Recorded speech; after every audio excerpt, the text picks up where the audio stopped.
Let's make simple school lunch.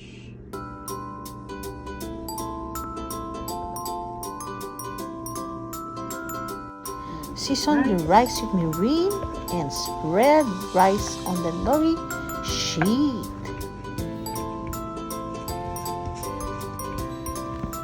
After putting rice on the nori sheet, sprinkle seaweed bits.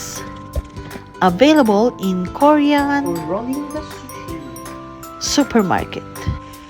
Some broccoli on the side with a ready-made sauce. Avocado from Mexico.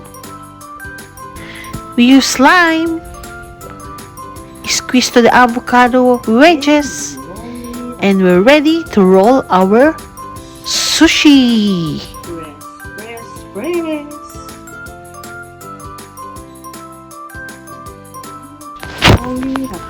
Roll all the way up. Ta-da! Ta-da! Our avocado sushi is ready. And we're ready. Ready to slice.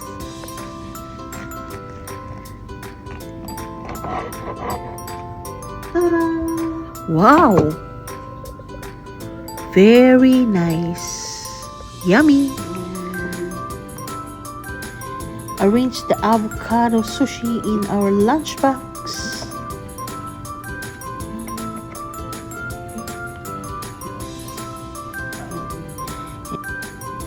In the other container, we put the soy sauce in a mini cute bottle, sauteed broccoli with ready-made seasoning. Don't forget our snack. Macaroon and apple.